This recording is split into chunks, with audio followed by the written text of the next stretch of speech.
Welcome to APCUG's Wednesday workshops, where we get together in the middle of the week to learn more about technology. October is National Cybersecurity Month, but there's not enough time in October to say everything that needs to be said about cybersecurity. So we're bookending October with a special workshop that will take September, October, and November to complete the whole series. We're excited to have back with us a previous presenter, Al Williams, who is the president of the Willow Valley Computer Club. And he's going to be starting a multi-series presentation on scammers and other species. I'd like to remind you that if you have questions for our presenter, put those in the chat box for Judy Tallur, and she will share those with him afterwards. So I will make a switch and say, Al, it's over to you, and tell us about these other species. Thank you, John. Thank you very much. Well, I'm trying to make an adjustment here. There we go. All right. So this is a story of scammers and other invasive species. Basically, you want to recognize them, you want to deal with them, but it's a story, a brief story of the internet. So the internet began as a research project, and as many of you probably know, security was considered, but it was not included. Early on, there was a conflict which began with worms and viruses. For the most part, they were nuisances. They didn't really do much. They were bothersome, except for the very first worm, which took a lot of effort to clean it out of the then existing internet. So the conflict escalated with small-time scammers, escalated further with focused scammers who realized what could be done, and then other invasive species became involved. And today, the conflict continues. Scammers have become adversaries for those who are over 50, over 60, I should say, because they're focusing on those who have accumulated more money. So the story is similar to the story of an arms race. Scammers and invasive species want our personal identifying information, personal financial information, personal health information, and even who we are. At the same time, we look for ways to block them. Part 1 is about scammers scamming at home. Part 2, scamming our online accounts. And part 3 looks at the invasive species in collecting our personal information. And this is part 1. So the scammers' motivations are primarily financial gain. They achieve this gain through phishing, ransomware, and other means. They want identity theft, so they can do such things as opening credit cards or taking out loans. And I can vouch for the fact that that does happen. I have an older daughter who several years ago, her house was broken into. Her laptop was stolen. She did not have a password on the laptop, and her IRS information was on the laptop. It took her months fighting off those people who stole the laptop, who kept trying to open up credit card accounts or retail accounts. They never took out loans, but it took her months to do so. It took about 6 months for her to finish fighting those guys off. They also use extortion for ransom. I worked with a guy recently who had extortion attempt on him. They asked for just over $50,000. He paid it. He was lucky he got it back. But this is real stuff. And then they do data theft to sell it to others. And then there are the people who have an ideological bent, not so much a financial bent, and they want to make a statement. So from the scammer's point of view, scamming is the easiest way to get your data. They don't need to know much about technology. But it's difficult for us, those who are being scammed, to prevent them from doing so because they use very powerful human psychology to gain access. They are very much aware of the human nature. They rely on authority, which we tend to respond to, urgency and scarcity, commitment and consistency, reciprocity, likability, and even social proof, which is probably best illustrated by when a person has a desire to keep up with the Joneses.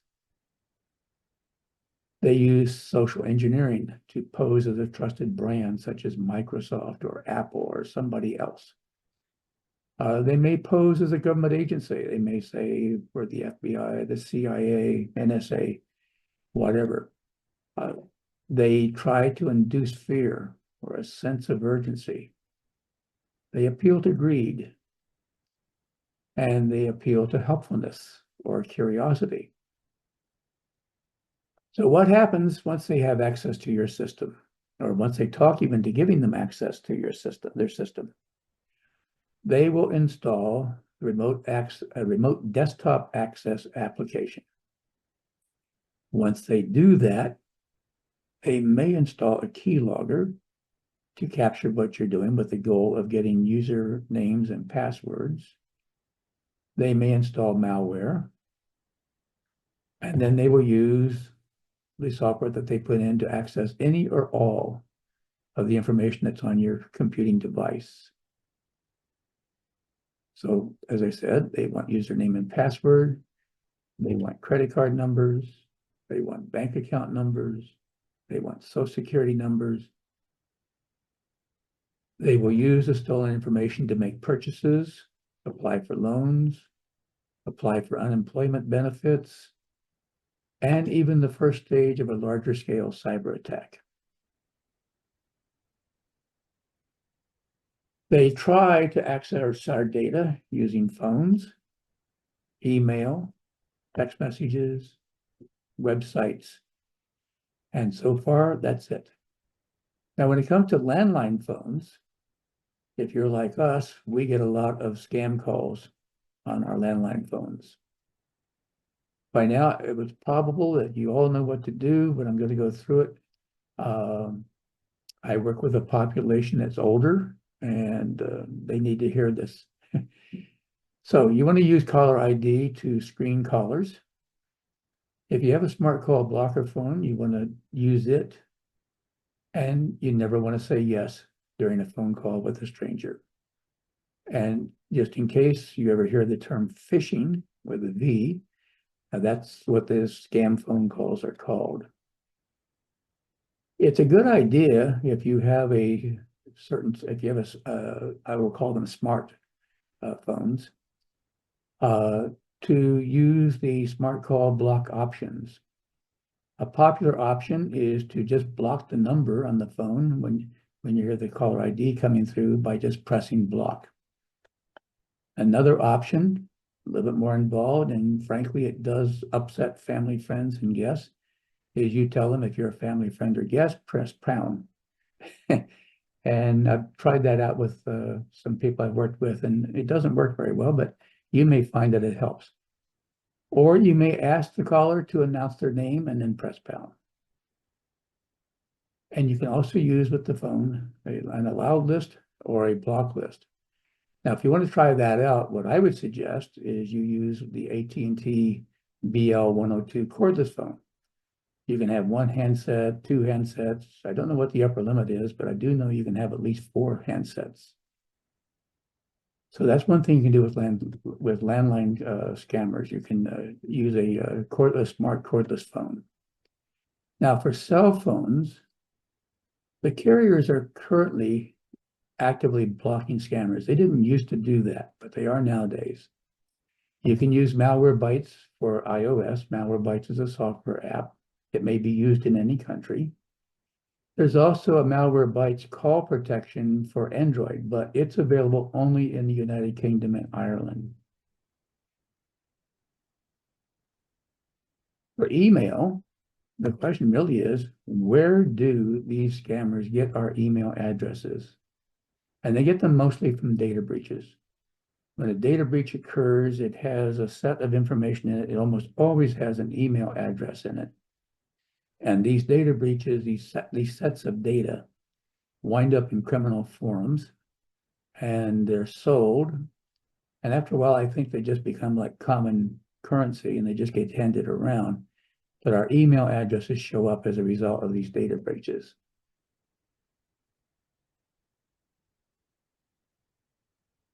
As of 2022, late 2022, there are almost 8 billion people in this world. There are about 5.5 billion people who are unique mobile phone users. Just over 5 billion are internet users, and just under 5 billion are active social media users. So most of the people on this planet are using the internet or mobile phones.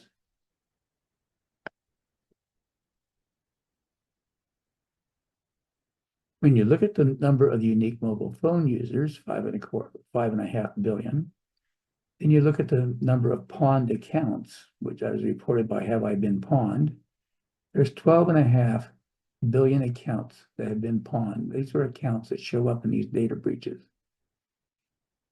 The Have I Been Pawned website has gone through all that and has found that of those pawned accounts, there are 306 million unique passwords.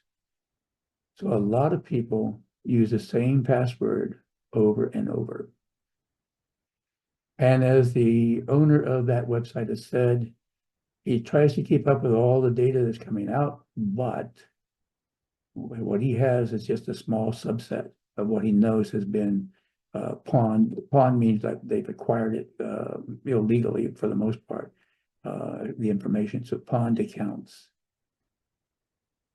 But once we have your email address, we have the problem of phishing. And as you can see from that previous set of data, that we should assume that our email addresses have been exposed. But we can verify it by going to that website, Have I Been Pawned, to verify that it was exposed and what other information was exposed, especially passwords. If the password was exposed, you should change it using a password generator or roll the dice. It's been demonstrated that if you try to make your own password, we just are not good at coming up with unique passwords. There's a lot of advice about how many characters there should be in a password. The least amount I've seen recently has been 12. On the other hand, that was a government website. And now I think they're recommending 16. I personally recommend 19 with a mix of upper and lowercase letters, numbers, and symbols. That's a lot of characters and they're really hard to memorize, so you should use a password manager. You can do another thing for email phishing. You can use email masking for your accounts. When you do that, you get it, it's up to you, you can create a unique email address for every account. And then that service forwards the email to your actual email address. When I was preparing this slide, I actually asked Simple Login to give me an example alias. And they gave me this one, Stung Bullish 587. That's an example of the type of email masking you can use. And by the way, email masking is also called an email alias. So let's assume that I use Stung Bullish 587. I use that to create an account. Whenever I get email from that account, they would think they were sending it to Stung Bullish 587, and it does go to that address, but then it's forwarded directly to my own account. And I can even respond back through the Simple Login account. And the account owner has no idea that I'm doing that. A really nice advantage of using an email alias service is if you get into trouble, if it's obvious that the account has been a problem for you in some way, you can just delete the alias and that is gone. They have no way of accessing you using that email alias. Now, there are several email masking services: Anon, DuckDuckGo, Fastmail, Firefox Relay, Simple Login. I personally suggest Simple Login. If you have a Proton account, Simple Login is built into the Proton Pass, but you can also buy it separately or get it separately. There's you can get a free account and you can get paid options. I started using Simple Login before Proton bought them, and so I continue to use Simple Login. For email phishing, what you encounter is you encounter a situation like this. Here's an email, a real email, came out a little over a year ago. It's kind of weird. We've been trying to contact you many times. Congratulations, you're balanced. No idea who they are. If I look at the from up here, and I split it out down here, they say they're Cash App, whatever that is. And over here, this is the email address. I can tell from this email address that I have no reason to want to interact with them. So let's go to this one. This one says it's from CVS, and it looks pretty good. I mean, I've never seen anything like this from CVS where I'm going to get a selected offer, a selective offer, exclusive offer, but it looks good. It's got a lot of nice formatting. They do have a typographical error here, the spelling of receive. Another thing that they did was they put in here the address for CVS. I was curious. I put this address, this Nevada address, into Google Maps, and it's a strip mall. And it's a store at the strip mall. It has nothing to do with CVS. So you really do have to be careful. Whatever they do tell you, take a look at it, see if you can spot errors, see if you can spot misinformation. In this case, they display CVS, and I'm using Thunderbird as an email client. So I get to see the rest of the email, namely in this case, it says it's from this outfit right here. So I know it's bad. It's a phishing. On my phone, I get things like this from CVS, and they're sending it to one of my accounts. And we've been trying to reach you. And I think, okay, what in the world do I do? Okay. So what I can do is I can go and look at the actual email. That was a text message, but this I can look at the email, and they say they know who we are, but they don't. That's not my name, but they claim it's me, but I cannot tell right here on my phone what CVS actually is. Where is it coming from? What I can do is I can tap the from address twice, long press the address, and opens the screen on the right. And now I can see where it came from. It came from this outfit, contact at whatever that is, info. So, and I'm using iOS, by the way. That's the iOS email client. So with email phishing, I can need to verify the from address. You've heard many times, don't click on any link. And I'm actually surprised. Many people I work with, they just click on links. They think these things are valid. They click on the links. I'm amazed at how often this happens. So it's worth repeating, even if you've heard this many times, it's worth repeating. Don't click on links unless you're absolutely certain that you know the person or organization that sent the email. And another problem that I've encountered, if you get an email and you really question the validity of it, use some sort of documentation that you received. For instance, you've got some sort of a document of some type from CVS. They'll give you a phone number on that document. Call them, verify that they sent the email. I've worked with two people who got emails from what appeared to be PayPal receipts. For some reason, individuals, they didn't know each other. they both decided, oh yes, I'm not going to call any phone number in the email. I'm going to Google PayPal customer service.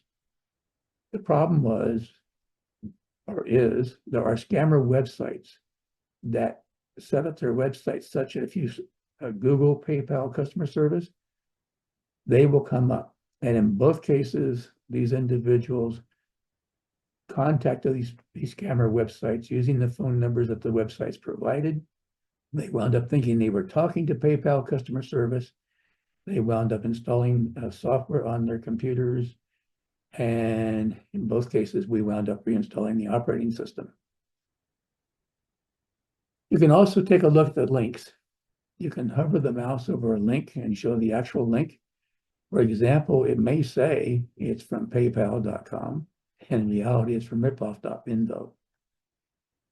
One of the things I like is when I have an email provider, such as Proton Mail, that tells me when I'm about to offer when I click on a link, I decide the link is okay, it will come up and display the link.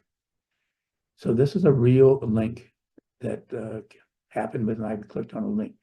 And you can see that the company is Condé and I can't read all this, but I'm pretty certain that all this information uniquely identifies me in some way, or maybe it uniquely identifies a campaign in some way. As we go forward in our story of the conflict, email phishing is going to be harder and harder to deal with. It's going to be harder to deal with by looking at the body of the email because these guys know that they're not that good at English. They know they make mistakes. So there are people who are creating templates. And so these guys go out and buy templates and use the template. And now it's really getting hard. But you still need to do what you can. And you still need to focus on looking at the actual from address. You definitely need to be very careful with links and emails.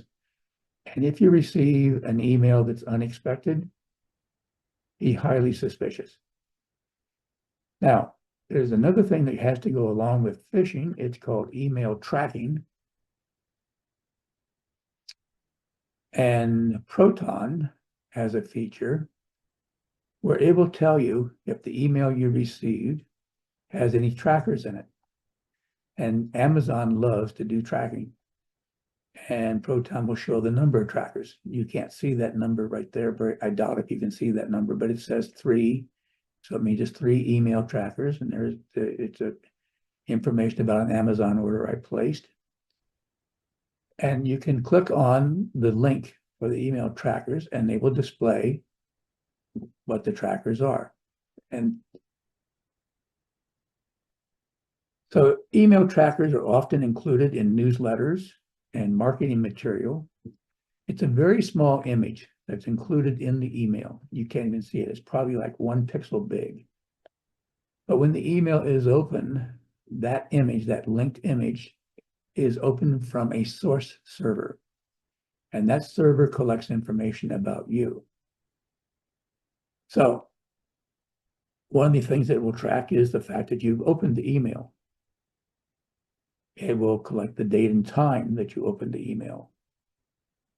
It will collect what type of computer you use and what operating system you use. And it can collect your IP address. And you probably know that given your IP address, people, it's a matter of just doing a lookup table. You get a pretty good idea where that IP address is geographically. Now, they can do a little bit more. They can do click-through rates, which tells them how many people clicked on the links within the email. They can do bounce rates, which tell them how many emails were not delivered. They were never opened. They can do engagement, tells them how long the user spent reading the email. And they can do what's called conversion. That's their terminology, meaning that the person who read the email did something that they wanted them to do, a desired action, such as a purchase or a sign up. So email trackers have a lot of value to those organizations that use them because they can learn a lot about them. Now, Proton Mail, and there are others, Proton Mail automatically blocks these images. Thunderbird also blocks these images by default, regardless of which email provider you use, Gmail, AOL, all these others. But you can override that by allowing certain, like pictures or from selected contacts. In other words, you have some control, but you can allow images to be downloaded. And then there's Mail for iOS, Mail for macOS, Gmail, and others. They all have settings, at least the ones I'm aware of, have settings to block the trackers, but the developers of these email client software frequently change the way to access settings. You have to search to find the latest way to do it. Text messages, phishing. Here's an example of a valid text message. Dad, I plan to arrive Friday around 3 p.m. Great, we're looking forward to seeing you, Amy. Here's an example of an invalid. This is a real text message. The source of this text message is the book Social Engineering, The Science of Human Hacking by Christopher Hadnacky. And this is a text message that he received and put in his book. I look at this and say, wow, that's obviously bogus. But a lot of people don't understand how things are structured, how they're built, and they look at this and say, oh, it's an important message, and they click on the link. Now, text message phishing is also known as, and I don't know why it's done this way, smishing. And of course, SMS is a short message service. Text messages are sent from cell phone numbers or multi-digit numbers, such as organizations. Perhaps your healthcare provider uses a multi-digit number. So it's very hard to know who sent you a text message unless you recognize those numbers. Best advice, just as with email, don't click on links in text messages. Next category of scamming, websites. This is an example, but it's a generic example. It's not a real example. It's one that I've kind of cooked up to demonstrate what is in most of these text message, tech support scams. It will say something like, your computer is infected. Do not turn your computer off. Call, it's an 800 number all the time. So what happens is, this is there, and I want to, before I go on, I want to tell you how I can prevent this. This is called browser lock, and I'll explain what a browser lock is in a second. But the reason I want to do it right now is I want to tell you how you can just stop this from happening to begin with. So protecting us from browser lock. As a club, we recommend our club users, members use Malwarebytes Bracket Premium. Then, and I don't know if you can use the free extension without a subscription to Malwarebytes, but anyway, there is an extension that Malwarebytes puts out called Browser Guard. It works with Firefox or Chrome, and it stops most tech support scams. And we have tech support scams all the time in our community. And there is a URL to get to them. So the tech support scams, back to the tech support scams, assuming that the user didn't have a way of blocking that tech support scam, there will be fear because they will try to use the keys on their keyboard and they will not do a thing. They will see, and it's called browser lock. They will see a screen message urging you to act now. Frequently, there's a voice, it's usually a woman's voice saying, you must act now. Do not shut down your computer. You must act now. You have been infected. And so they build on your emotions. The screen will frequently say Microsoft. It may say Windows Defender. I've only seen Microsoft or Windows Defender with the people I've worked with. So the scammer is trying to convince you that Microsoft is telling you what to do. And of course, most of us think if it came from Microsoft or a reputable organization, we've got a real problem. So when this does happen, what do? Hold down the power button to turn your computer off. Wait about 10 seconds. Turn the computer back on. And now you may or may not encounter a problem. Excuse me. Nothing else needs to be done. If you have any questions or concerns, give us a call at 908-782-7647. Have a great day. I turned the volume control on my phone all the way down, but for some reason the answering machine still stays at normal volume. So I'm sorry about that. This is where you would encounter a problem. If the browser locks again, and it may, because when you open up the browser, it depends whether or not the browser has been configured to restore the previous setting or not. If it has been configured to restore the previous setting, you may have to go through a cycle of turning the computer off, turning the computer back on, but you will eventually be able to break this browser lock cycle. So therefore, this means that if you do see that the browser is asking you if you want to restore your session, you want to decline it. Now it gets interesting. You call the scammer. They say you're going to help you. And then they use reciprocity, the principle of reciprocity. They ask you to buy gift cards and read the numbers to them. I've worked with several people who have done this. And there have been some extensive amounts of money lost, $7,000, $10,000. It's really bad. People get really scared. They get into this emotional loop and they do this. In one case, they asked a person to buy an iPhone. That's when the person balked. But this is how far they will go. They will ask you as well to help them by installing monitoring software on your computer. And they'll do this so that they can help you remove the malware. Now, the installed software that they're going to recommend, the ones I've worked with, there is the remote access program called UltraViewer. There are other, excuse me, as you know, there are other remote access programs such as TeamViewer or Quick Assist. But the reason they will pick on programs like UltraViewer is once they are installed, you as a user never know when they connect to UltraViewer and use it. They will also install, I've seen them at least twice, where they've installed ConnectWise. Their program is called Screen Connect. And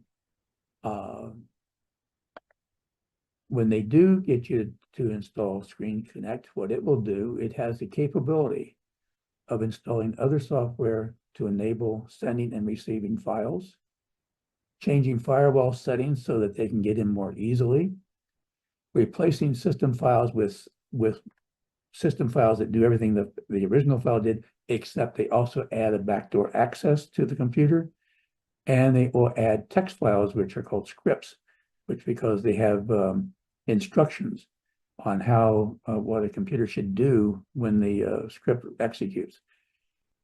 And all this stuff that uses ConnectWise's Screen Connect is all done without you, the user, being notified or being aware of what's happening. So if you call a scammer,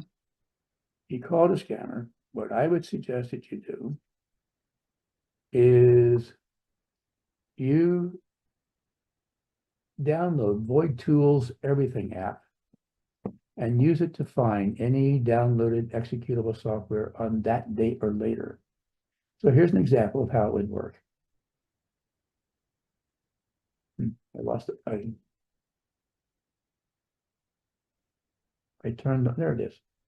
Okay, so here's everything. It's up and running. You can see that it's running. What I did was I specified the downloads folder. right here. There's a space in here, and then .exe. What that does, that .exe finds all the executable files in the downloads folder. It's a filter. And so what I did, and then what you do is you take the date modified heading in the table, and you click on it in such a way that you see, I prefer to see the latest date up at the top. And you can see here that Patch My PC was put in on August 16th, and BellArc was put in on July 13th, and Space Sniffer was put on 2 years ago. I do keep my downloads folder pretty well cleaned up. So what you can do with everything is you can find out whether or not somebody did install UltraViewer or the other software, or any software on that date or later. It's very helpful, because then you know whether or not they did install something. Now, if they did install something, that's when the problem becomes serious, because there's no way to know what they have done, when they have ScreenWise's that Screen Connect program running. There's no way to know what they have done to the operating system, and the result is the operating system has to be replaced. And we've had to do that before, where someone in the community, actually, right away, I'm thinking of 2 people where we had to replace their operating system. But there are some options. You can, some things you could do beforehand. Option 1, which is the simplest, you could add a standard user account to your system. Or what I should say, instead of saying add a standard user account, you can take your current administrator account and downgrade it to a standard user account, and then create a brand new administrator account. That way you don't lose any of your data, any of your programs. And the reason you would want to do this is because standard accounts cannot install any software. So you would want to use standard account routinely. Another approach, highly recommended, but it is modestly technical, is to automate daily system image backups. So what that would mean, if you're hacked, and you know you're hacked because you look at using the Everything app, you can restore your computer to the previous state using a previous system image backup, which removes all hacker files and changes. Now, I personally recommend Macrium Reflect. I use it all the time, and I've never been hacked, but I have had to use it when a Windows update went bananas, and I basically did not, the result was not pretty. So I used it to restore my system. There is another package, software app called EaseUs. I've tried it. It's really nice. It works very nicely, does what you want to do, but I cannot recommend it because it's a Chinese company. If you look at the EaseUs website, they never tell you anywhere on that website who they are or where they are located. You have to go and do a Google search to find out that information. So great software, but cannot recommend it. You can do something else. Option 3. Actually, option 3 is kind of like maybe option 3 and 4. Remote browsing and remote desktop. Now, there's 2 ways to do it. One way is to do it yourself, and that's more technical, but there are a lot of online videos to help you figure out how to do it. Another way is to use a subscription, and these things, what I'm going to talk about, are really low cost per month, and that's not technical. And what I'm talking about is something called Chasm Workspaces. There's an introduction to YouTube at the URL I just provided there, and there's a YouTube series about Chasm Workspaces. So here's what's going on. Option 3, remote browsing. Remote browsing prevents downloading of files onto your computer. And I'm going to show you a figure in just a second that illustrates how it's done. But I do need to say that Chasm Workspaces needs to execute on a different network segment. That could be something that you deliberately set up in some way. Most people would have to use a virtual private server, or they would have to use AWS, something that would put this software I'm going to talk about even further on a different network. And here's a figure of how it works. See if I can get the browser to go over there.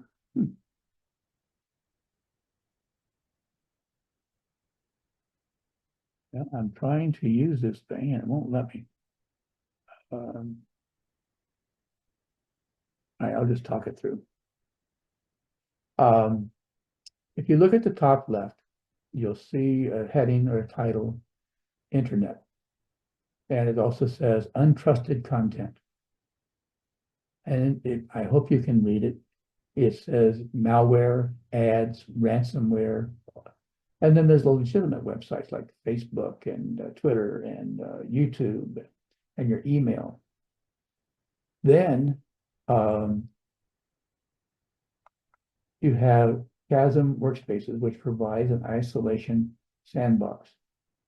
It has a browser that it's using, a remote browser, which sits right here. And right after that remote browser is a filter, a security layer filter, and it blocks all sorts of content.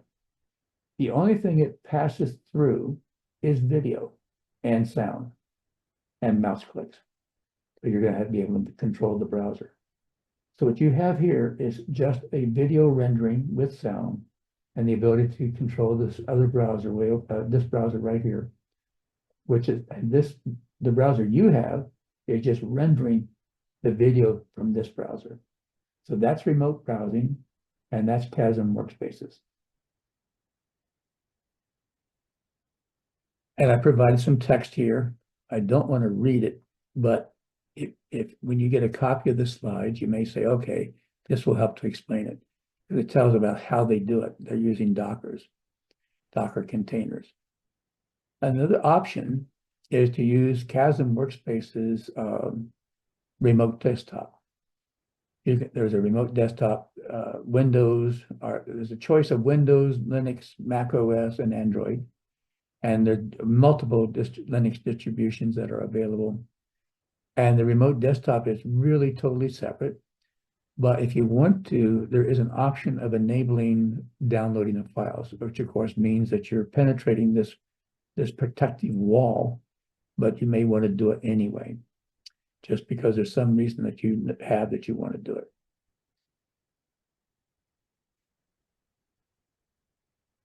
Now, I had never heard of Chasm until recently, but I found out that they have been working for 20 years defending the United States government against advanced and persistent threats. And they decided that there's no way to create a firewall or a data loss prevention agent or endpoint protection tool to keep bad guys out, which is why they created this technology. I've done some experimentation with it. I've tried the remote browsing. It works. I've tried the remote desktop. It works. Don't know enough about it to make it highly recommended, but it certainly looks good and it certainly has a good pedigree. So I certainly would suggest that you try it out. Next is part 2, scamming our online accounts in October the 23rd. Are there any questions? That was excellent, Hal. Very informative, things I didn't know. We'll turn things over to Judy for questions, and then we'll open up questions after that. Give her a chance to calculate and collate.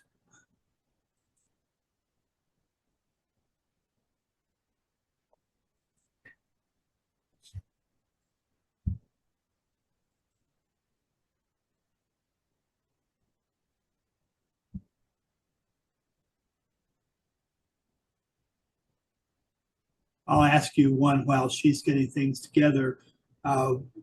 Question, would using a VPN be of value in reducing the chance of getting a browser hack? Surprisingly, no. What a VPN does is it provides, excuse me, it provides an encrypted tunnel from your machine to a VPN server, which may be located anywhere in the world. However, once your computer comes out, I would say, speak of it as if your computer browser is coming out of that remote VPN server. Anywhere you go could cause that tech support scam.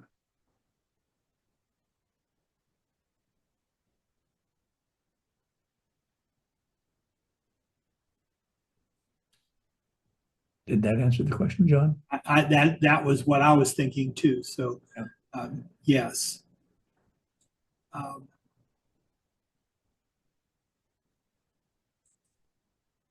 Let's go to Randy right now while we're waiting.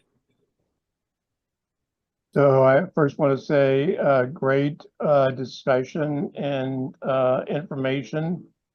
There is several places in there that falls into the category of what I usually tell people is not to do your email on your phone. And you gave good reasons why, because even just opening the email can put your data at risk. You don't even have to click on anything. And based on what you said, was there just a lot of things going on behind the scenes that we can't see. And one of the first things that I always tell people is to look at the from email address. And if it doesn't look like the name of the company or the whatever it is that you're expecting it to be, it's likely to be a phishing email. So thanks for the information. Mm-hmm. Nowadays, that's about the only thing you can do is to look at the from address.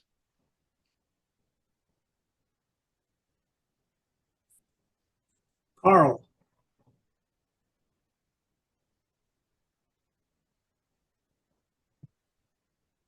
I assumed you could unmute me since I knew I couldn't until now. What email does Al use? Does he use Proton Mail? What do I use? Right. I use Proton Mail, Gmail, and AOL. I have multiple email accounts, some of which are for historical reasons, and I just never canceled the accounts. And then I got into Gmail.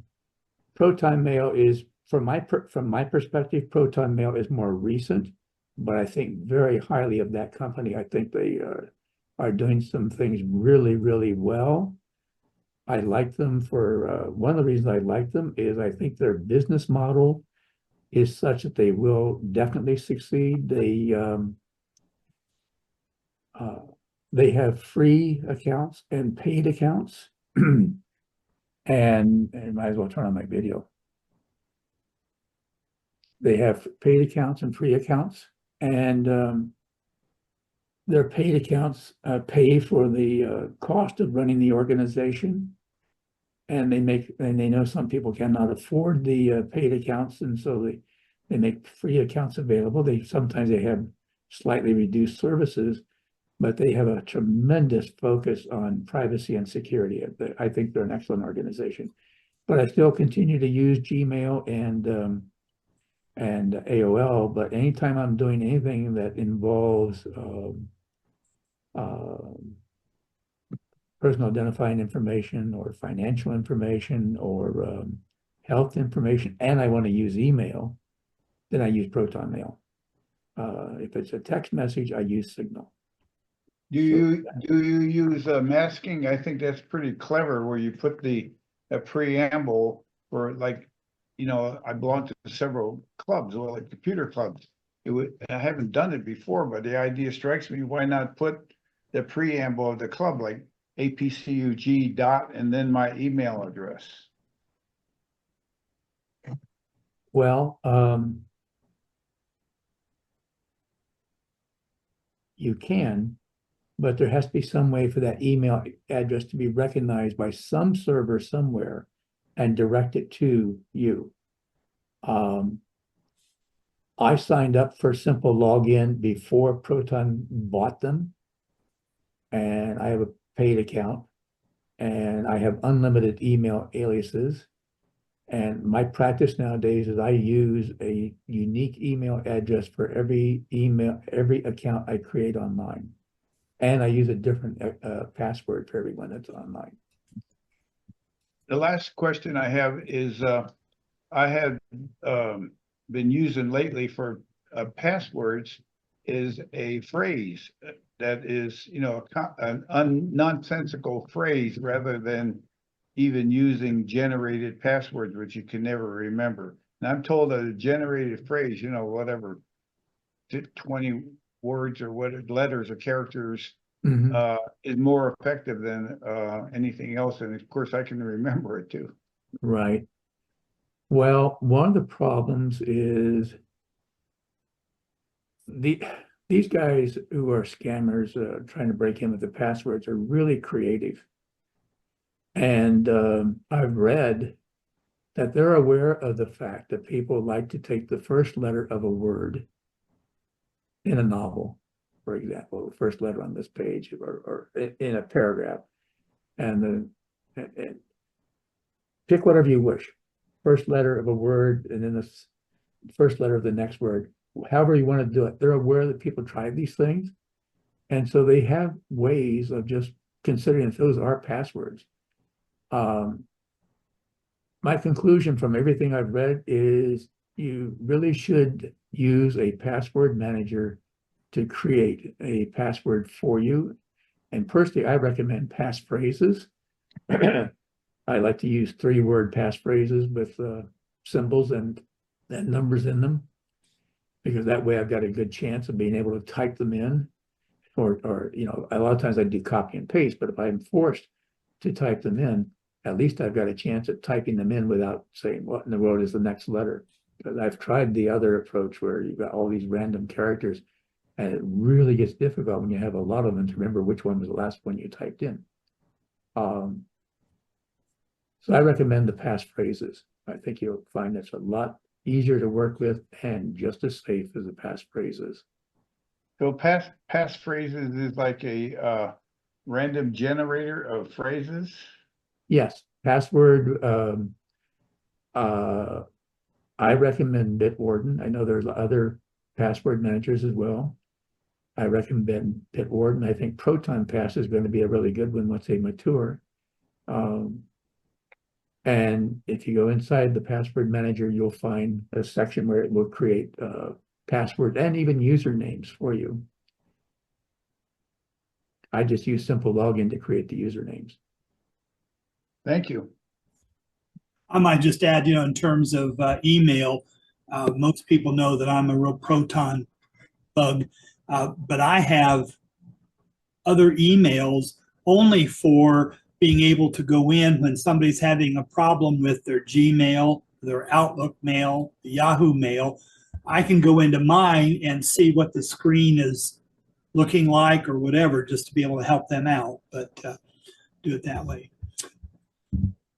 Judy is collecting, must be a bunch of questions, so I'll stall a little bit more and go to Dale or whoever's hiding behind Dale's square. It's me. Okay, good. Never know.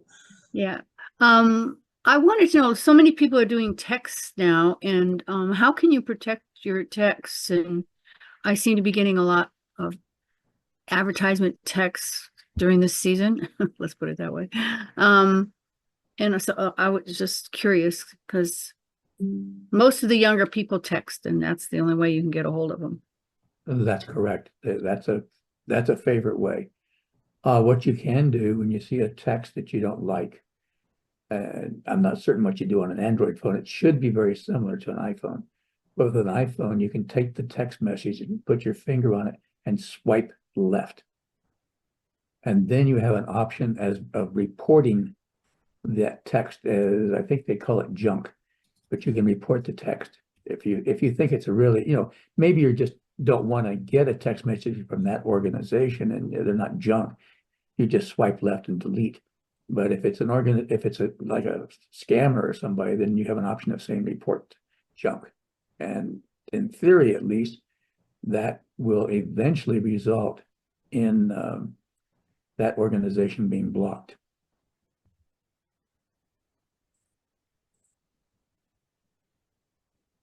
I am finding that more and more people that I receive email from are using Proton Mail. Mhm. And whenever I reply back to them, of course, I'm replying to their Proton Mail account. And then every once in a while, they'll be using their old email address. And I'm thinking, I'm wondering why they just don't change over to Proton Mail and say, hi there, this is my new email address. It's the only one I'm going to be using. You've got, 30 days to get your act together and, change what's in your contact list. Well, I think a major reason is some websites will not accept a Proton email address Why? because they don't want you to hide, or maybe they think that only criminals use Proton Mail. I'm not completely certain, but I have encountered where some websites just won't let you do it. Huh, interesting. Someone suggested that hushmail.com is good privacy standards, encrypted, and all that good kind of stuff. I don't have any recent information about Hushmail, so I can't comment. John, have you ever heard about Hushmail? No, I haven't. Okay. I've heard about them. I just have recent information. Oh, all right. How much protection does a VPN offer you? And what are the good ones? And should you pay or free? Okay, almost anything that is free on the internet, you are the product. Not completely true. There are some exceptions, but usually for stuff that's free, doesn't have that much value for you. A VPN, I think the easiest way to visualize a VPN is to think of like a pipe. And the pipe is an encrypted tunnel. And your data goes through this encrypted tunnel to a server somewhere. You can specify that your server should be in Singapore, it should be in Spain or France. And with a lot of these VPN providers, you can say where you want it to be. And then your data, your traffic comes out of that VPN server in that location. Everything in between your computer and that remote location, nobody knows what's inside that pipe. So if you're trying to bypass, let's say you're in a country where they want to monitor your traffic, want to know what you're doing, like you're some dinky little country somewhere, you can use a VPN to keep them from doing that. In our country, internet service providers are legally allowed, to collect information about what we do on the internet and then sell that information to other organizations such as data brokers. Maybe you don't like that. And maybe you don't want to do or don't want to be involved in that. You want to just lock them out. So a VPN prevents all that. But once you've gotten to that remote server, and if you go to this website, which has got a tech support scam on it, you still will have a tech support scam. So you went to that website. So all these bad things usually take part on some website. So a VPN gets you to a website. It does not protect you once you're at the website. If you do use a VPN, does it reduce the chance of getting a browser hack? I think I just answered that. Yeah, okay. What are your thoughts about the impact of AI on cybersecurity? Oh, that's a really good one.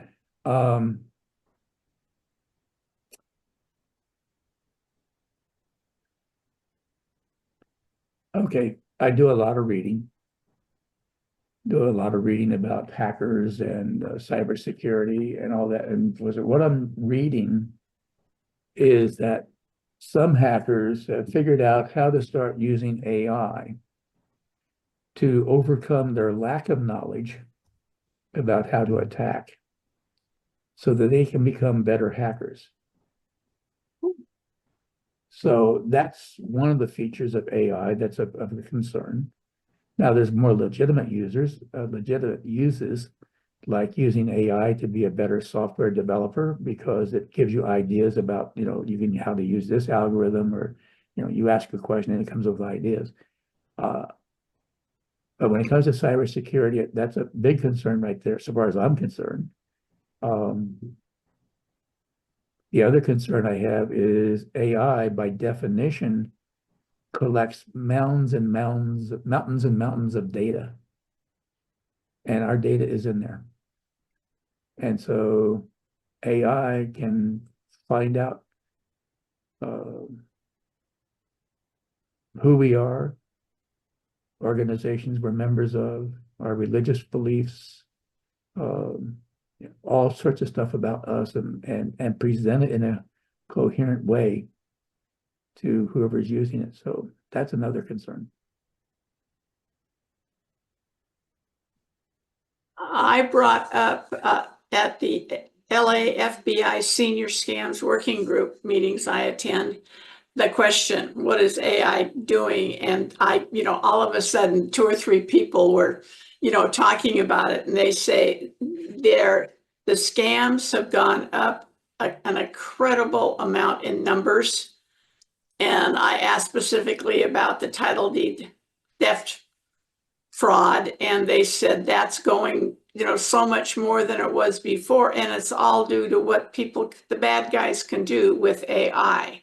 But usually they're very polite, and only one person talks at a time. And 3 people at one time had something they instantly wanted to say about their jobs are getting so much more difficult. Well, I think one of the things, excuse me, I did not talk about romance scams in my talk, but you probably read about romance scams. If you have access to these data breaches, you can find people who are over a certain age. You can find people who are either married or not married. Let's say you want to find people who are not married. You can find people who are more likely to be lonely, just using AI with these data breaches, which sets up a romance scam. And I think that the terminology that's used within that, what should I call it, industry? It sounds like a bad choice, but within that industry, it's called pig butchering, because it's so effective at just wiping out the individual who's been targeted. And primarily what happens is they get started and they don't stop. They just keep taking money and money. They find out ways to convince the people who have been targeted to give them more and more money until the person that's being targeted is practically destitute. It's really a bad scam. Mm-hmm.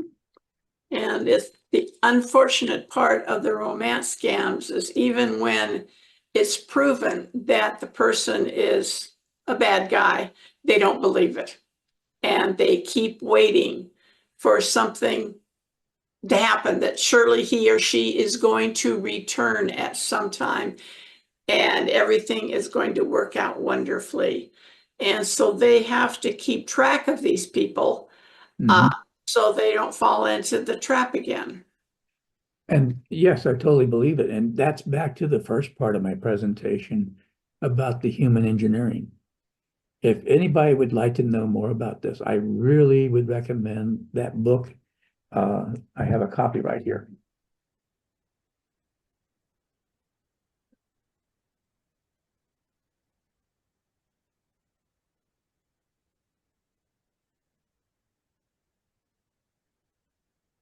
Well, all right.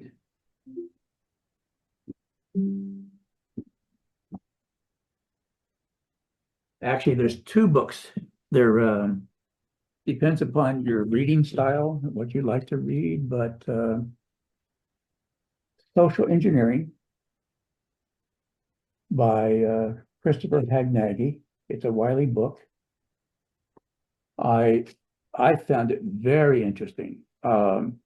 This guy is a practicing social engineer.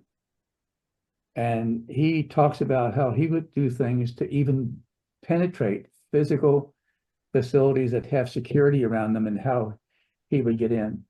And he talks about how you can use your knowledge of human nature to the bad guys to manipulate people. And that's what's going on, because when you're talking about the romance scams, that's exactly what they've done. A more recent book by the same guy is just called Human Hacking. Between these two, I think you'll learn a lot about what they do, how they manipulate people, how they set them up. And I've worked with several people here in our community who have been hacked by these scammers. And they say one of the things is when they are sending people to your house to pick up the money. Yes. In many cases, they've driven 200 or 300 miles from where the person who's going to pick the money up comes and knocks on your door for the money, or they will say, we're watching your house.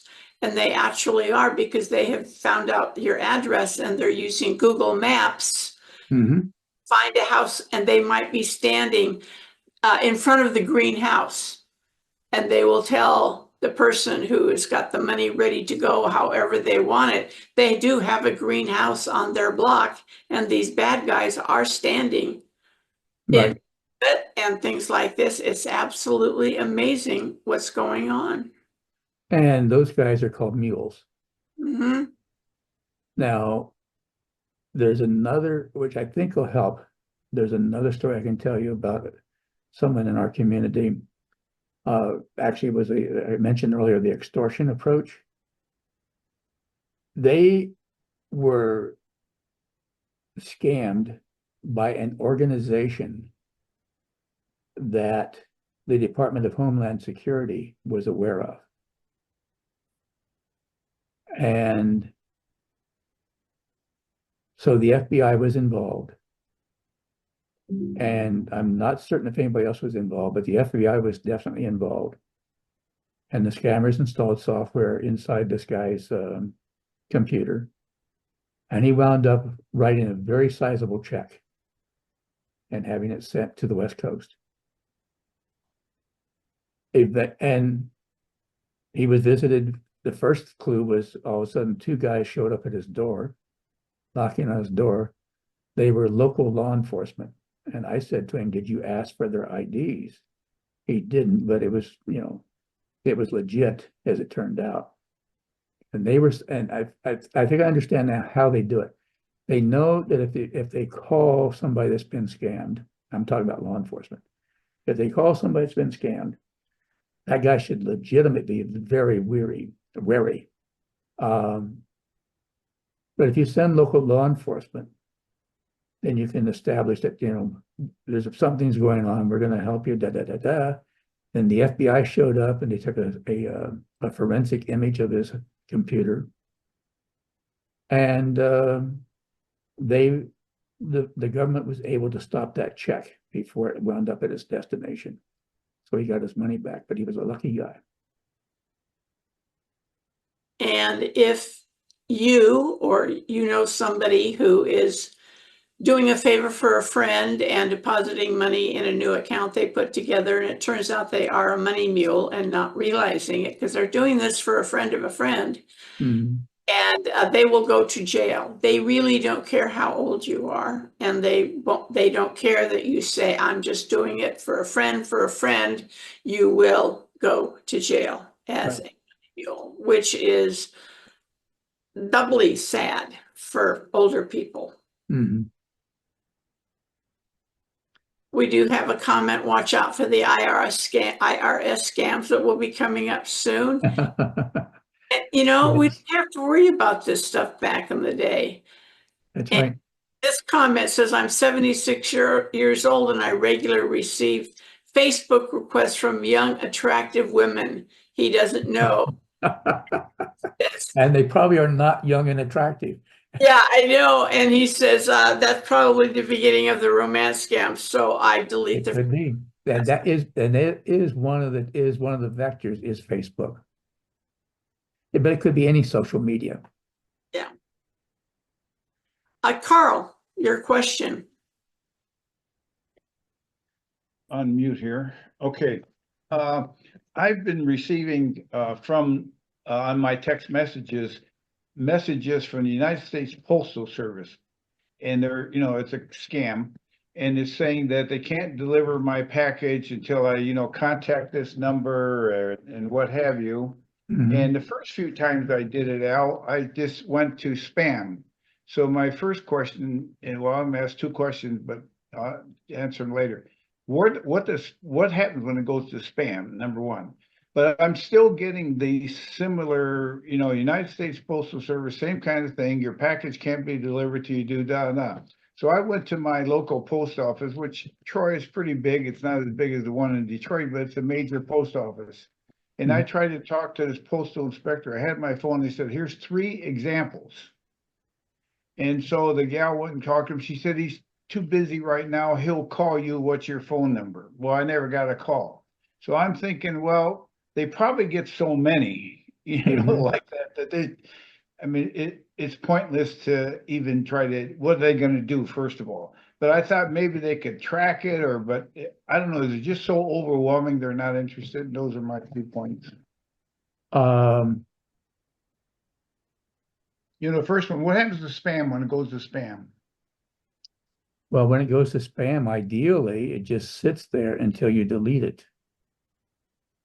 Oh, If so you're it's not talking- really, if you're talking it's not about being email. it's not being reported to somebody No, or no, spam itself is never reported.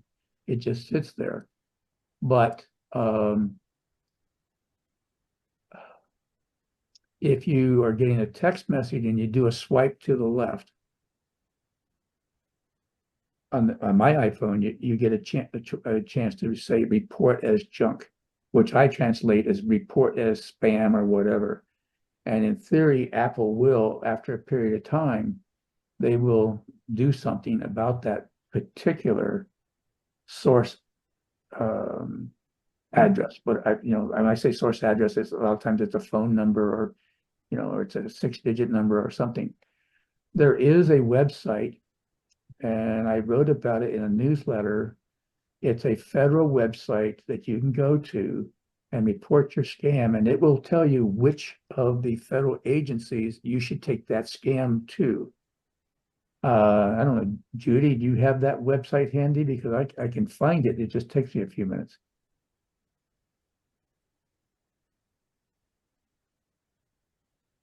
And it will take me a few minutes. I don't know. I mean, since you're involved with the FBI, I thought maybe you might have that website available to right off front.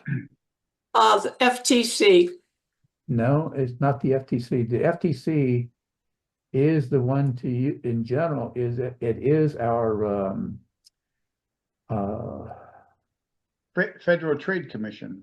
right. It's the one for consumers. But surprisingly to me was that not all. That's what came up when I Googled it. Two different ways. There's another website where I'll tell you what, I will find it and I'll send it to you later, Judy. I won't take the time to find it now. And then you can distribute it as you wish. But it is a website, it's a federal website. It's like a clearinghouse type website. You put in the nature of your scam, it will say this scam should be reported to the FBI, this to the FTC, this to whoever. By the way, on the Android phones, if I swipe to the right, it deletes it from my text messaging, but I believe it just puts it in an archive. You can still retrieve it if you want to. It could be. When I swipe to the left in the iPhone, I don't worry about it. I never look for it. Thank you.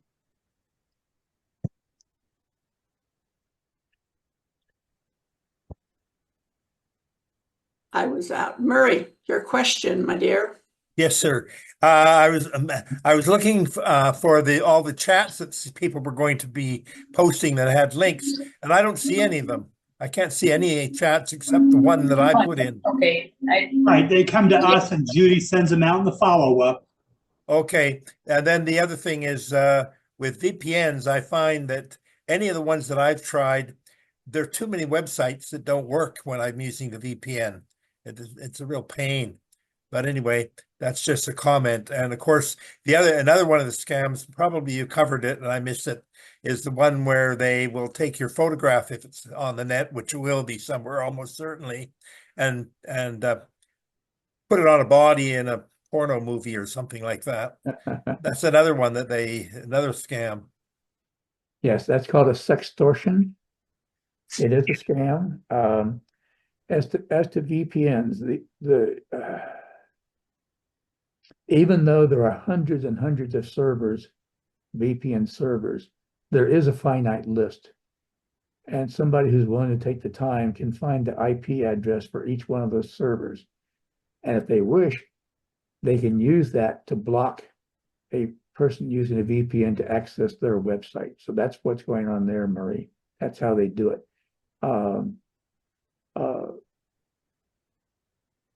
Proton VPN, I use it. I know I've never done it because I never needed to. Yeah. I do know if you.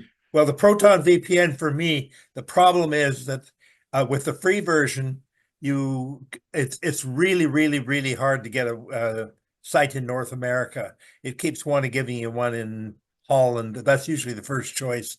And then lots of others, but it's a lot of work to get one in North America. And a lot of the sites that I'm using, unless you're from using North America, and then others, specifically Canada, you can't get to them. Then another comment about reporting spam phone calls. In Canada, there's a number that you can call, or a website that you can report it. But I'll tell you, it is so much work to report it that I just finally gave up after a few of them, because it takes about 15 minutes to fill out all the things that you got to do, all the hoops that you got to go through to report it here in Canada. Murray, I need, to make sure you're not using Quick Connect. Make sure you go down to North America, United States, and select one of those. Yeah, but with Proton Mail, you could try to do that, but it won't let you do it on the free version. And well, that's where you have to go in the free version. You can go to either United States, Japan, or into one spot in Europe. But yeah, but it won't usually let me connect to the US one. I mean, it'll show 100 ones in the US, but you try to connect them and it won't do it. It'll just automatically go back to the one in Holland that's or because Indonesia. they're too busy with the all the freebies. That's where, as Al was saying, that's what you lose out on free. You don't have all of the thousands of places that you can go, and faster ones. That's right. Now, Murray, I hope, are you using the Proton VPN app on your computer? Well, I mean, I have, yes. Okay, because that supposedly will show you, and when I use it, it shows me how busy each server is that I'm considering using. Yeah, it does that, but and I try to pick one that's low, but it takes a lot of work, and I can never get one in Canada. No, there are no Canada ones for the free. It's only United States. Yeah, and usually a lot of places, places in Canada, websites in Canada won't let you connect through a VPN from the United States. Right. So Yeah, if you want to do that, you've got to go with the paid one so you can get a Canadian one. Right. Got a comment that is IC3, where you report internet scams as part of the FBI. That might be the place. IC3 is, I forget what it stands for. It's effectively a clearinghouse. Mm-hmm. I wish I remember what the IC3 is. ICCC, I think it is. That's why it's called IC3. But that might be, it doesn't sound right. But anyway, as I said, I'll find the URL later and send it to you, Judy. Honest, it's called the Internet Crime Complaint Center, IC3. And the website's ic3.gov. The one thing that I find when I put my security presentations together and look at the stats, not enough people report this kind of stuff. you let us know and we talk about it, and I've had this scam and I've had that scam. They being people like this and the FTC, et cetera, they really want everybody to report the scams. Because you look at the percentage and the statistics, and they do it by age, and we're not usually the highest, amount of people. It's the younger people who grew up with it and are very trusting that click on everything. But they really would like everybody to file a complaint. And they'd appreciate it. And I think their stats would look a little bit more realistic if that was done. Saul, you're on from Sunny. Yeah, this may be for you, Judy. I was wondering if there are Wednesday workshop dates scheduled for Al's subsequent presentations, parts 2 and 3, so that we might publicize them in our user group. Yep. Well, I hope you send all of my invitations to your group every time we send them out. Yes, once a month from now to November. Yeah. part 3. And it's always at 1 o'clock our time, Eastern. Yeah, 1, 2, 3, 1 o'clock. And I will have, say, Carl, go ahead and ask your question, and I'll look at my calendar I'll just say this, October 23rd. El, Part 2 is October 23rd. You mentioned Bitwarden. I was having a lot of problems with pop-up ads, and so I installed Bitdefender. There's a 2-week trial. In fact, it's ending in a few days. What do you think of Bitdefender as a protection tool? Well, in my opinion, are you using Windows? Yes. Okay, in my Well, opinion. I'm using it on my cell phone because that's where I get all these darn, Oh, okay. Are you using an iPhone? No, I have an Android. I've got the new S24 Galaxy. Okay. Android phones at their heart are Linux machines. Android manufacturer makes their stuff look different. I think of it as like wraparounds the operating system around the Linux operating system. And they make it stuff looks different, makes it harder for us to find things, but it is basically Linux. So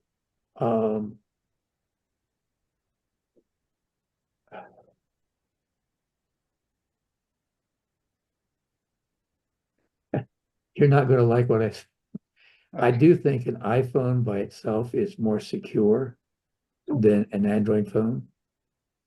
But if you really want to have a secure phone, I would suggest you get a Google phone and put Graphene OS on it. And I'm not going to say that's easy to do. There are instructions on how to do it, but that is probably the most secure phone you can get. What's the app that you said you put on it? GRAPHENEOS.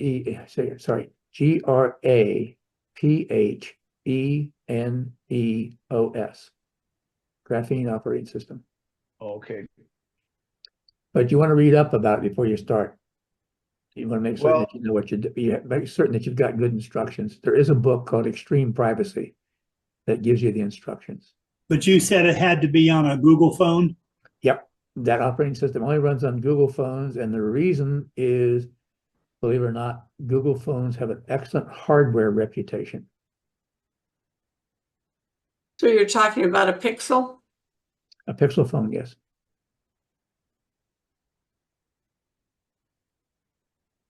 Thank you. I've not done that, by the way. I'm just aware of it.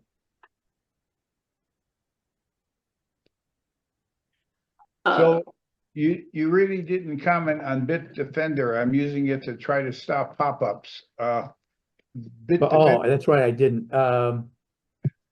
Well, all I can say is it's probably okay.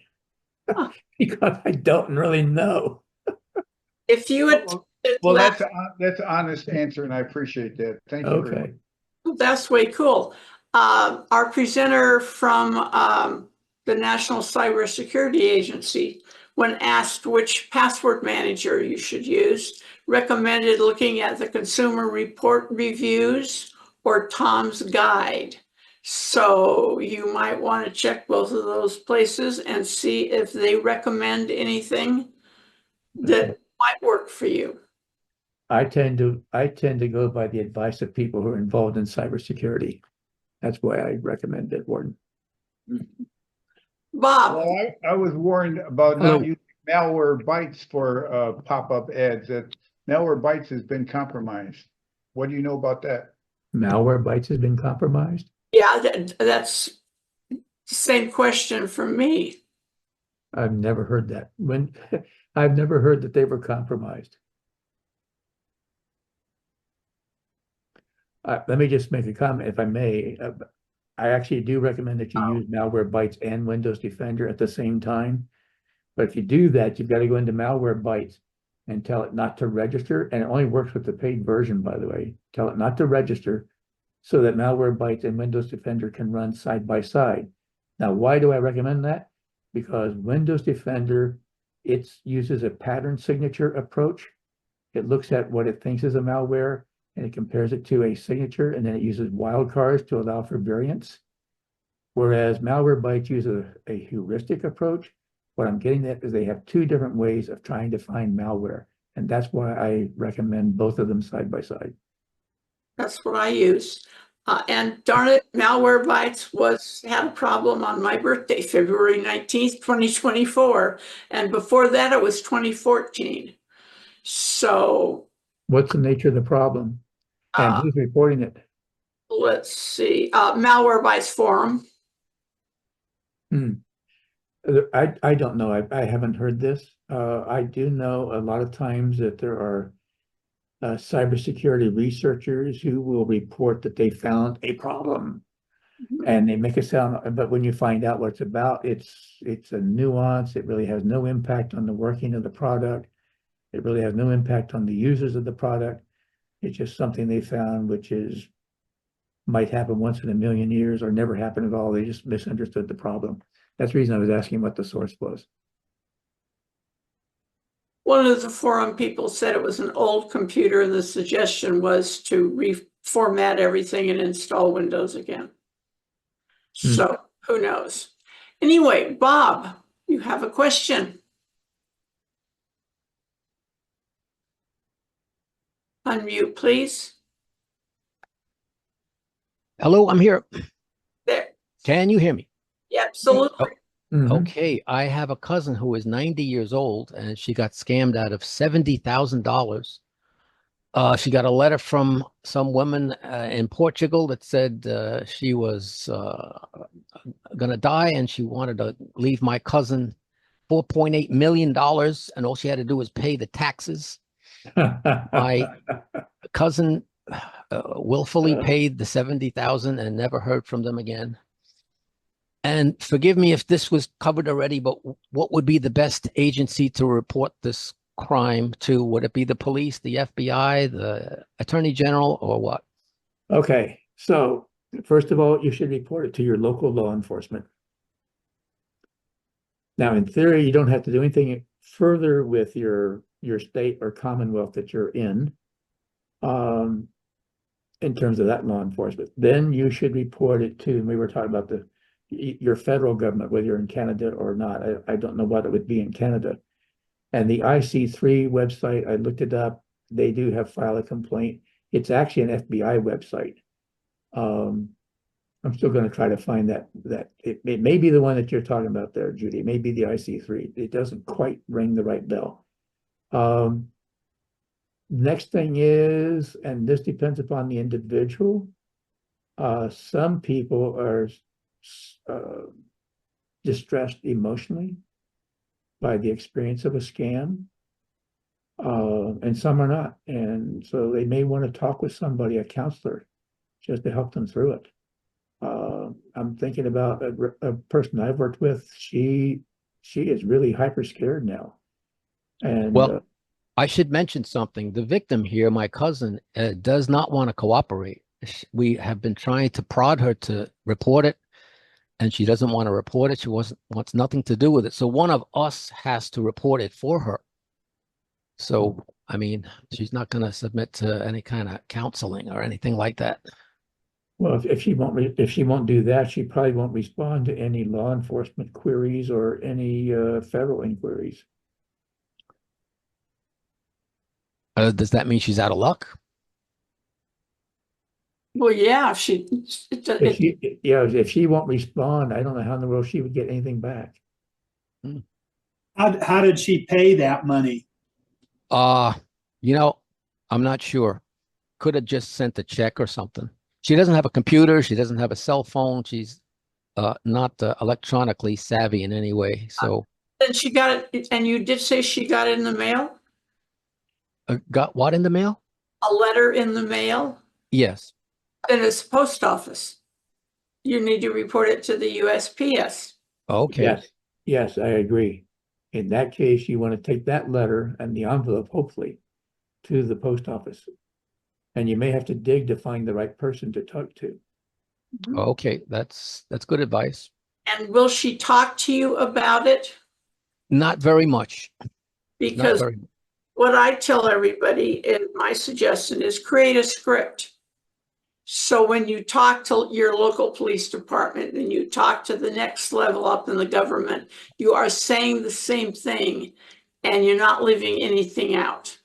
Because we hear ourselves and we think, oh, I've already said that. Well, yeah, you told that to the sheriff's department in my area, but you're not telling it to, you know, some government agency. So I did this with one of my daughter's mother-in-laws, and as she told me what had happened, I was just typing away, and I gave it to her, and she was so thankful because, you know, she was just so frustrated, and you know that she let this happen, and she found that having the script got the whole story out. She didn't leave anything out. And it's also important that you don't give any of these agencies reason to think that your story is changing, because if the story appears to be changing, to them, it means that it's not a real story. Yeah. Well, the good news is I have documentation. I have all the letters that went back and forth between the two parties. Okay. I'm bothered by the fact that the bank would have, cashed a $70,000 check without maybe questioning where it was going to. Maybe they did. Oh, yeah. Well, in general, there's a $10,000 limit on a transfer. Well, it wasn't $170,000 check. It wasn't $170,000 check. It was. Yes, but in general, there's a $10,000 limit, and that has to be, I should say, it has to be cleared. Like if you're, well, anyway, we're barking up a tree. Is there some kind of victims fund where people get paid from this fund if they can't get it from the thieves? I think you're talking about a fund me fund. You know, where people have experienced some sort of medical emergency and they ask people to fund them. I thought maybe there was a government fund of some kind. No, I don't think so. no, you're out the money, it's gone. Yeah. The only way you can get back to the money is if, in the case of this one guy, his check was tracked by the US government and stopped at one point in the chain, and he got his money back as a result. But that's unusual.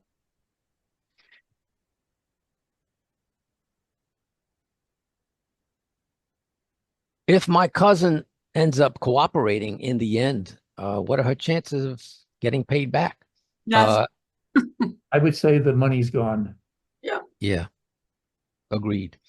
Yeah. Even if the thieves operated in the United States. That's one of the reasons that everybody needs to report it, because if she's had the scam, other people have had the scam. And down in San Diego, they got a bunch of people across the United States that were involved in the grandparent scam, and they got them for fraud and all that good kind of stuff and took them to court, won the case, and the first entity to do that, and everybody got most of their money back. but that's few and far between. Most of these scammers are out of the country, which makes it more difficult because you have to have, let's just say, multiple national level agencies involved.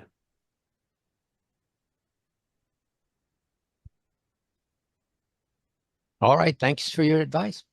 Carl, Yeah, I ironically, in my local paper here in Troy, Michigan, every week there's stories of scams. Scam letter includes fraudulent check. Victim scammed out of $4,000 fraudulent email. And the one, and they give, nice thing, they give you the street, so you know it's legitimate. They don't give you a name or address, but these are all reported to the local police. And one of them was somebody got in the mail. You're talking about the mail situation that said they'd won the lottery, and there was a check was included, and was told to cash this check for like $3,000, and then they said and send $2,000 back to them because they wrote the check for too much money, and people would do it and send $1,000 and then find the check didn't clear. Yes. And then the other one is, and this is weekly, and it's elderly people. I'm elderly. I'm 85. I don't consider myself old, but anyway, the other one were they told to go to a kiosk and put so much money in Bitcoins or gift cards, and they do it, and it's like weekly, and I'm like, the people, I'm reading it, but the people that need to read it aren't reading these stories.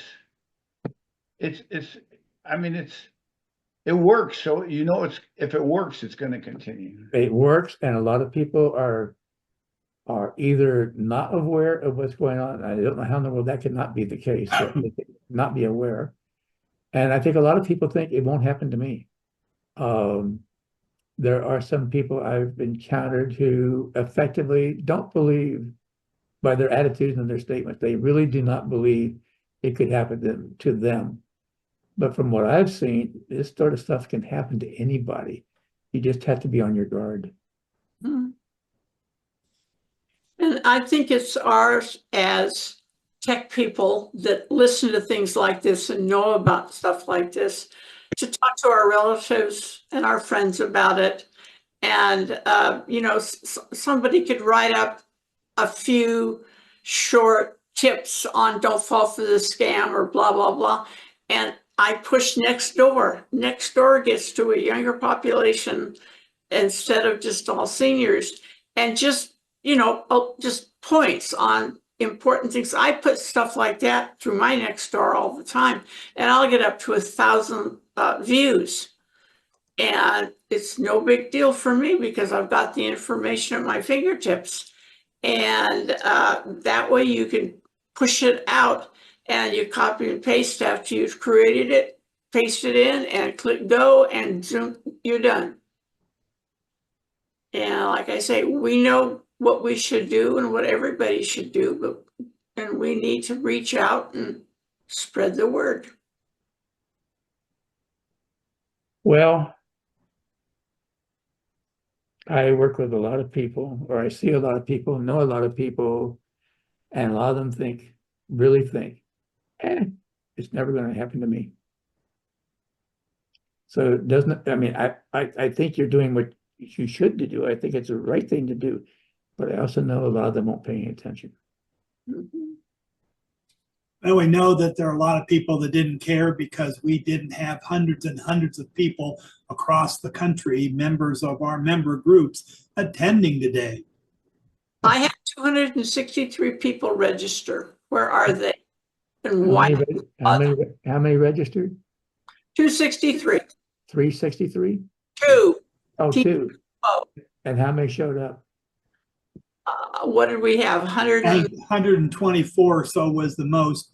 But I got to thinking, when we analyze it, we could have had 100 and some people came for Tom's and then left, and another 100 or so came for Al's. So that would be 200 and some.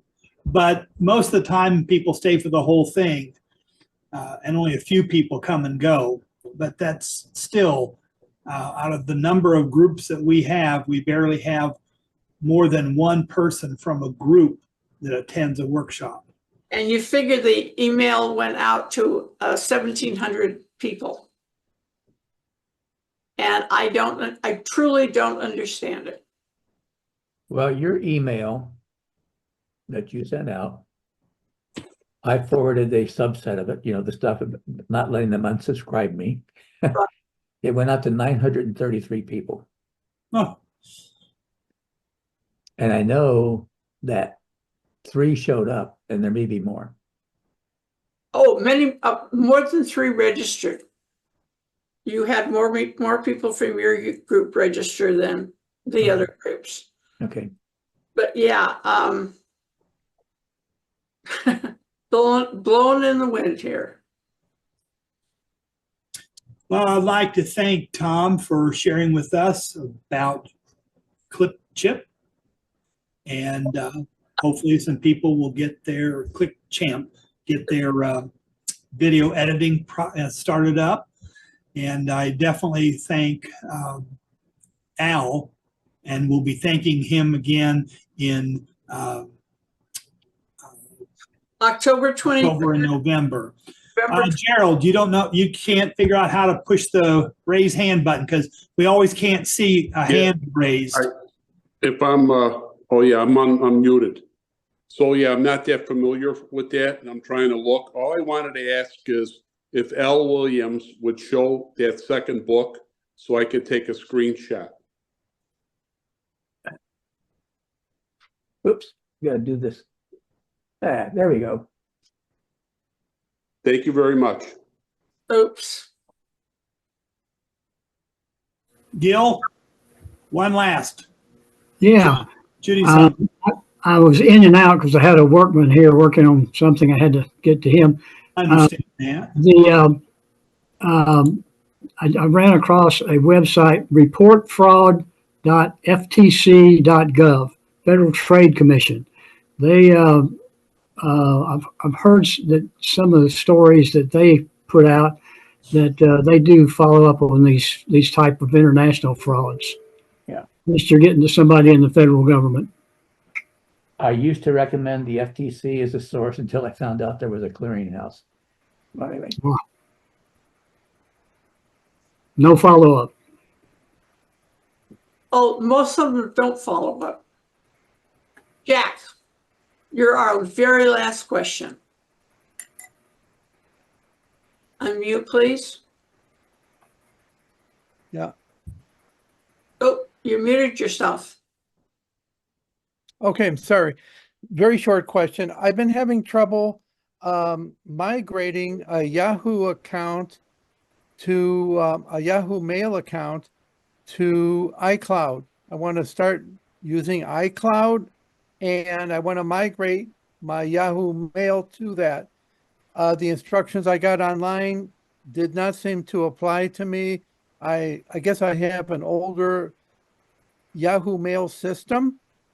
And the instructions I also got were from how to do it from a desktop. I want to do it from an iPad and an iPhone using Yahoo. So if somebody can help me, maybe somebody will offer a phone number I can call or an email I can get hold of, or If any anyone can help Gil, send me an email and that you're willing to, and I will send your email address to Gil. Okay, thank you. Welcome. All right. So as I was saying, that we'll thank Al the next 2 months. So come back for each of those. I think the November one would be the 18th, the week before Thanksgiving. So thank everybody for attending today. Thank our presenters. Thank you, Bill, for being there just in case. And this ends September. We're back in October, 3 more months or 3 more workshops in the month, and then November and December, 2 workshops each month. And before we leave, I got to ask Richard Bradford, are you back down under or are you still in Asia? Back in Australia. Oh, very good. Very good 2 weeks in Hong Kong. Oh. All right, so thanks everybody. I'll stop the recording and we'll see everybody.